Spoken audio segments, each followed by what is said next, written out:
নানা প্রান্ত থেকে আসা সাধু সন্ত, লাখো লাখো রামভক্ত আর কতিপয় উৎসুক জনতার উপস্থিতিতে প্রাণ প্রতিষ্ঠা হয়েছে রামলালার। সরযূ পাড়ের অযোধ্যা এখন রাম জ্বরে আক্রান্ত।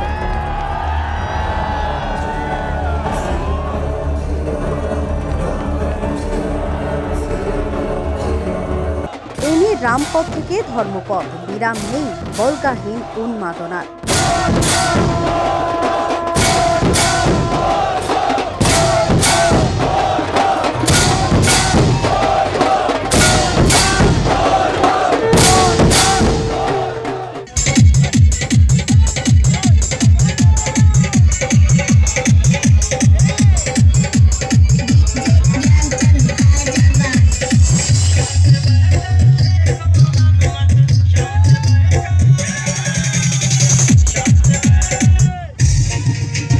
फिर से हम भगवा लहराएंगे, यूपी में फिर से हम भगवा लहराएंगे, यूपी में फिर से हम भगवा लहराएंगे।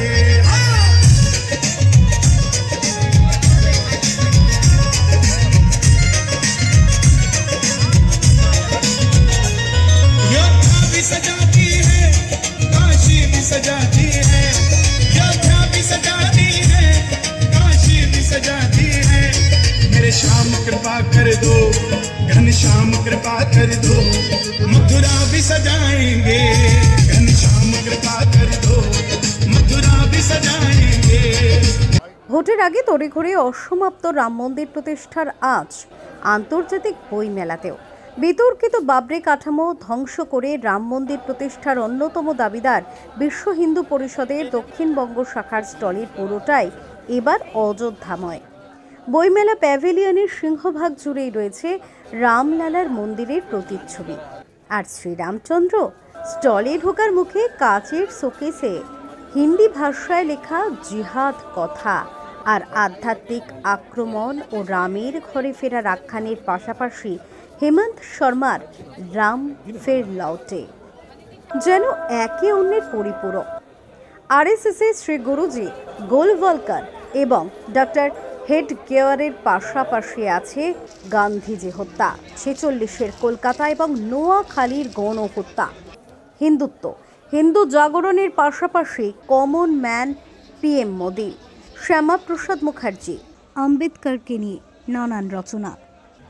কিন্তু এবারের বইমেলার বেস্ট সেলার রাম জন্মভূমি আন্দোলন সংক্রান্ত বইপত্র আর গীতা, কারণ অযোধ্যায় রামলালার প্রাণ প্রতিষ্ঠা আর ব্রিগেডের লক্ষ্যকণ্ঠে গীতা পাঠ, সেই সঙ্গে দেদার বিক্রি রামচন্দ্রের কাট আউট আর রাম মন্দিরের মডেল।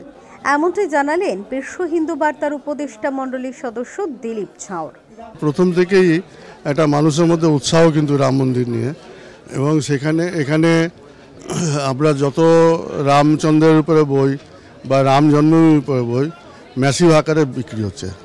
আর আমাদের এখানে কিছু ফটো আছে, সেগুলো কিন্তু বিক্রি হয়েছে এবং সব শেষ হয়ে গেছে। মানে অদ্ভুত উৎসাহ মানুষের মধ্যে রাম মন্দির এবং রাম জন্মভূমি নিয়ে, এবং হিন্দুত্বের উপরে, হিন্দুত্বের বিশেষ করে যেমন গীতা ইয়াং ছেলেরাও English version, Hindi version, Bangla version সব কিন্তু নিচ্ছে। গীতা পাঠ ব্রিগেডে যে লক্ষ্যকণ্ঠে গীতা পাঠ হয়েছিল, তারপরে আরও উৎসাহ লোকের হয়েছে যে গীতা কি, গীতা সম্পর্কে জানবার আগ্রহ সেটা সবার বেড়েছে। 15 জানুয়ারি রাম জন্মভূমি নিয়ে বিশেষ সংখ্যাও বের করেছে বিশ্ব হিন্দু বার্তা। বইমেলা থেকে দেদার বিলি হচ্ছে এই সংখ্যা, তবে একে মোটেই আমল দিতে নারাজ তৃণমূল। বইমেলায় তৃণমূলের মুখপত্র জাগো বাংলার এবারে স্টলের ভাবনা সংবিধান। 2024-এ বিজেপি ফের ক্ষমতায় এলে প্রথম আঘাত আসবে সংবিধানের ওপর। তাই বইমেলায় আসা লক্ষ লক্ষ মানুষের কাছে সংবিধানে উল্লেখিত স্বাধীনতা, সার্বভৌমত্ব, গণতন্ত্র, সমানাধিকারের, বিশেষ করে ধর্মনিরপেক্ষতার মতো শব্দবন্ধগুলিকে আরও একবার মনে করিয়ে দিতে চায় এ রাজ্যের শাসক দল। তৃণমূলের রাজ্যসভার সাংসদ দোলা সেনের কথায়, রামায়ণ হোক বা গীতা, আমরা ছোটবেলা থেকে সবাই পড়েছি। ঘরে ঘরে গীতা পাঠও নতুন কিছু নয়। পুরোহিত না হয়েও প্রধানমন্ত্রী প্রাণ প্রতিষ্ঠা করেছেন, এটাও না হয় মেনে নেওয়া গেল, কিন্তু এতে বেকারত্ব, দরিদ্র, শ্রমজীবী মানুষের সমস্যা লাঘব হবে কি? বছরে 2 লক্ষ চাকরির কি হলো? দেশের 24 মানুষই শেষ কথা বলবে। আমরা ছোটবেলাতে সবাই ঘরে ঘরে রামায়ণ মহাভারত পড়তাম, সবার বাড়িতে থাকতো রামায়ণ মহাভারত। তো কি আছে, রামের বই বিক্রিতে বিশ্বজয়ন্তী পরিষদ নতুন করে কিছু করছে নাকি? আমাদের ছোটবেলাতেও রামায়ণ মহাভারত ছিল, আমরাও তো আমাদের বাড়িতেও রামায়ণ কেনা হতো। তো কি হয়েছে, গীতাও পড়েছি, তো কি হয়েছে? বই বিক্রির সঙ্গে কি আছে? কিন্তু একটা প্রশ্ন তো মোদিবাবুদের দিতে হবে জবাব, যে রাম মন্দির 1000টা করুন, কৃষ্ণ মন্দির করুন, আরও যা যা ওনাদের প্রাণে চায় করুন, কোনো সমস্যা নেই, কিন্তু তাতে পেট ভরবে তো? এই যে 45 বছরে সর্বশ্রেষ্ঠ বেকার এখন গত 10 বছরে, এটা রামের বই বেশি বিক্রি দিয়ে জবাব পাওয়া যাবে? আন্তর্জাতিকভাবে যখন ক্রুড অয়েলের দাম কম, তখন পেট্রোল ডিজেলের দাম এখানে বেশি, রামের বই অনেক বেশি বিক্রি হচ্ছে, তাই দিয়ে জবাব হবে? বই বিক্রি হোক না, কি হয়েছে? আমরাও তো হিন্দু পরিবারে বড় হয়েছি, আমরা তো পড়েছি, আমি তো আবার বলছি, আই রিপিট, আমরা ছোটবেলায় 2টো মহাকাব্য পড়তাম, সবাই পড়েছে আমাদের মতন, এপিক, রামায়ণ মহাভারত। তো কি হয়েছে তাতে? রামের বই বেশি বিক্রি হচ্ছে, বিশ্বজয়ন্তী পরিষদ বলার কি আছে? আমাদের ঘরে ঘরে রামায়ণ এমনি লোকে কেনে পড়ে, এটা কি আছে? লোকের ঘরে গীতা থাকে, তো কি হয়েছে তাতে? প্রধানমন্ত্রী, আমি ওইসব প্রশ্নে যাচ্ছি না, তিনি পুরোহিত নন, তবু তিনি কি করে মন্দির প্রতিষ্ঠা করলেন বা প্রাণ প্রতিষ্ঠা করলেন, আমি সব যাচ্ছি। কারণ আমরা জানি মোদি হ্যায় তো মুমকিন হ্যায়, উনি সব পারেন, চা বানানো থেকে মূর্তির প্রাণ প্রতিষ্ঠা উনি পারেন। শুধু পারেন না, দেশের লোককে ঠিক দামে ন্যায্য মূল্যে আন্তর্জাতিক মূল্যের সঙ্গে সমান তালে পেট্রোল ডিজেল রান্নার গ্যাসের দামটা কম রাখতে পারেন না, চাকরি দিতে। বছরে 2 কোটি চাকরি, 10 বছরে ক কোটি হয়? উনি ডিমনিটাইজেশন করেছিলেন, 1 টাকাও কালো টাকা উদ্ধার হয়নি। জিএসটি করেছিলেন, স্মল ট্রেডাররা বলছে তারা ক্ষতিগ্রস্ত।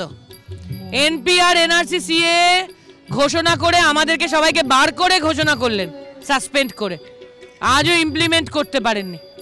লেবার কোড কারা না কারা বাজিয়ে আমাদের সাসপেন্ড করে করলেন, আজও ইমপ্লিমেন্ট করতে পারেননি, রুল ফরমেশন হয়নি। ফার্ম বিল করতে গিয়ে আমাদের সবাইকে বার করে দিলেন, কত কৃষক মারা গেলেন। উত্তরপ্রদেশ ভোটের সময় উইথড্র করে নিতে হলো। এর জবাব কি? রামের বই বেশি বিক্রি হচ্ছে তাই দিয়ে পাওয়া যাবে? আবার বলছি, মোদি হ্যায় তো মুমকিন হ্যায়, উনি যখন আছেন তখন ট্রেন কেন, সারা ভারতবর্ষ ওনার পৈতৃক সম্পত্তি, উনি 303 সিট পেয়েছেন, ফলে বিনে পয়সায় উনি ট্রেনের কামরা বুক করে নিয়ে যেতে পারেন। আবার উনি বলতে পারেন যে হকার তো তুলে দেবই, রেলের যাত্রীরাই কিনবে না এমন অবস্থা তৈরি করব। উনি প্রফিটেবল সমস্ত সরকারি প্রতিষ্ঠান বেচে দেবেন। মোদি হ্যায় তো মুমকিন হ্যায়। আমরা দেখে দেখে হদ্দমুদ্দ হয়ে যাচ্ছি 10 বছর, কিন্তু আমরা দৃঢ়ভাবে বিশ্বাস করি সংবিধানে, আমরা বিশ্বাস করি সংবিধানে যেমন লেখা আছে, we the people of India will tell the last word in 2024। 24শে ভোট রামের নামে, গেরুয়া শিবিরের এই মনোভাব মোটামুটি স্পষ্ট দেশবাসীর কাছে। কিন্তু শুধু হিন্দুত্বেই কি গ্যারান্টি পাচ্ছেন মোদি? নইলে শুধুই রাম ভরসা নয়, গো বলয়ে জনতার মন পেতে ফের সব ভুলে নীতিশ কুমারের পাশে দাঁড়িয়ে হাসি মুখে ছবি তুলতে হয় জেপি নাড্ডাকে। ক্যামেরায় শিবাজি পালের সঙ্গে দীপঙ্কর নাগ ও সাম্যজিৎ ঘোষের রিপোর্ট, তারা নিউজ, কলকাতা।